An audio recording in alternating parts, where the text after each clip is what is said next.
Hi, this is Annette at Wild Heart Ranch. Today we're doing an episode of Wild Bytes. Terry's dancing behind Greg, so if I start cracking up, that's why. Okay, we are, if you notice, we have tubs again. We have 2 baby seasons each year. The first one is the spring, the second one is summer. And this year, it varies from year to year what comes in.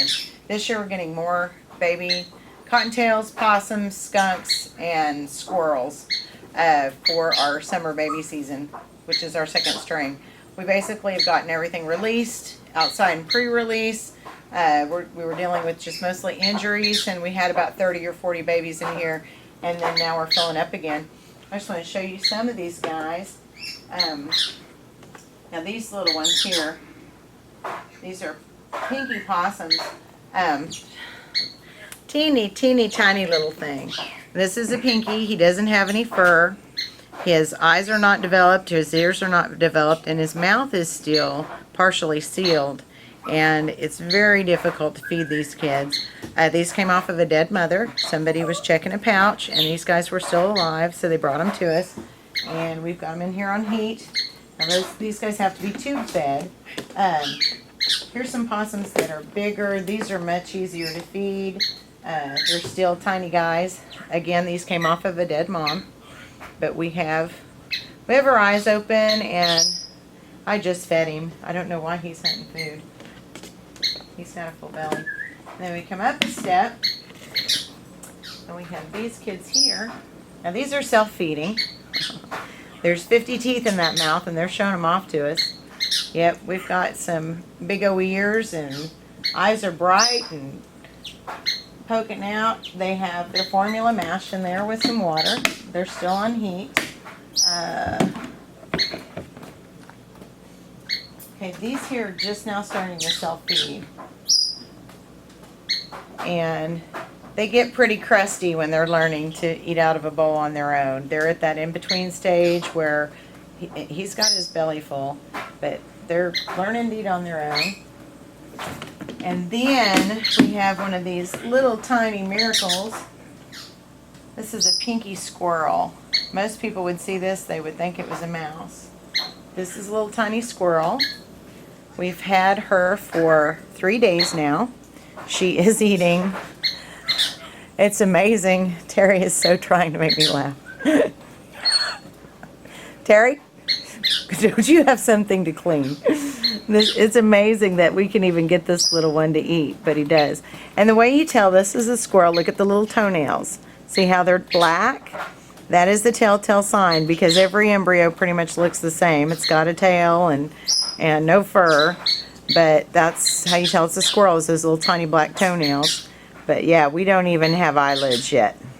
But we are eating, and we're eating really good. So, and she's maintaining a really stable body temperature. We're keeping her in a little tiny pouch on heat. Her body temp's fantastic. And we have small, medium, and large. Here is a little medium-sized fox squirrel. And here's a bigger one. This one's just about ready to open her eyes. We've had these guys for a while.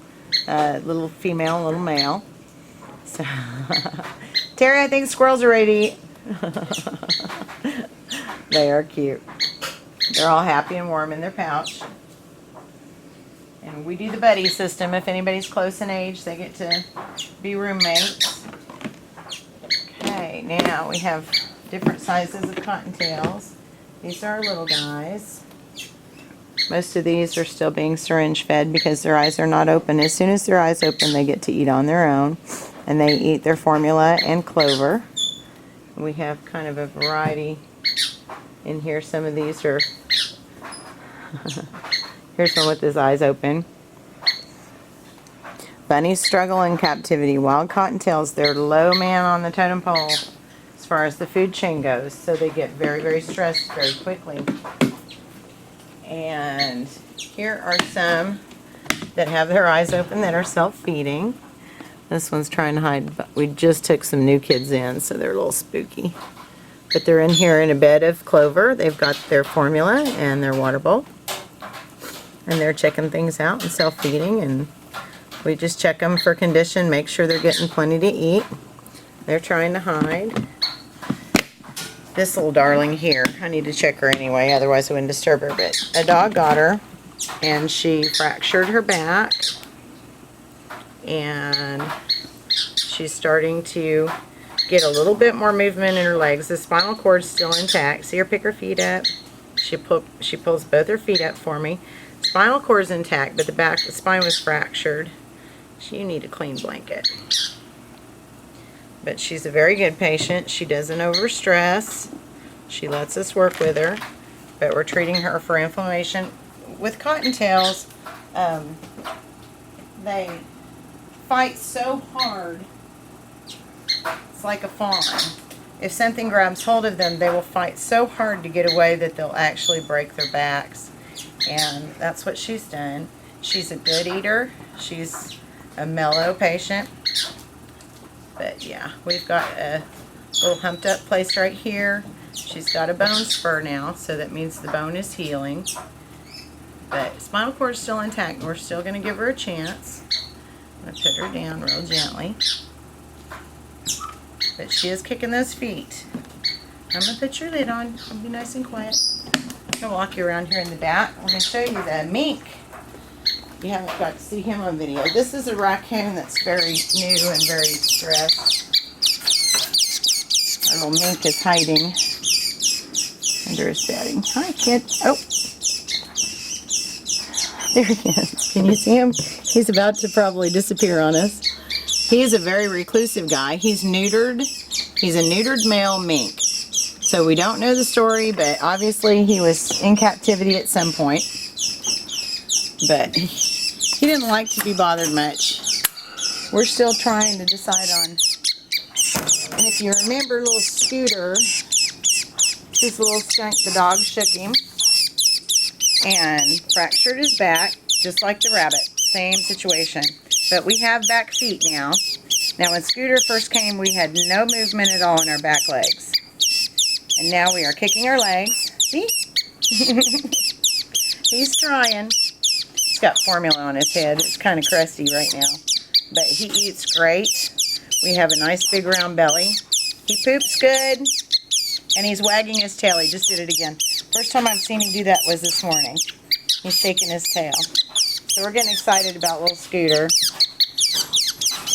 He'll get on his feet. I have faith in him. And why would there be a tube of Preparation H on a cage? Well, there's a good reason for that. This little guy, he's a domestic skunk that came in yesterday. He's got a rectal prolapse. Which if you don't know what rectal prolapse is, I'll save you the details. But we are definitely better today. Google it. Huh? Google it. Yeah, Google it. We are definitely better today. Making progress. We're eating good. Oh yeah, we're so much better today. Oh my goodness. So, yep. But he's a domestic skunk. And it's kind of rough on us when we get these calls. This was a lady that bought a pet skunk from a pet store. She got the paperwork on the skunk, but she didn't have her state license to have the skunk yet. Well, that takes about 30 days.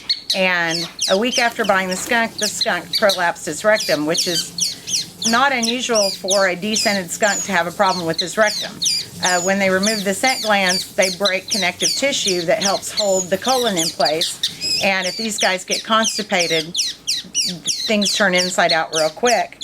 And the veterinarians wouldn't help her because she didn't have a permit to have him. So it became a legal issue.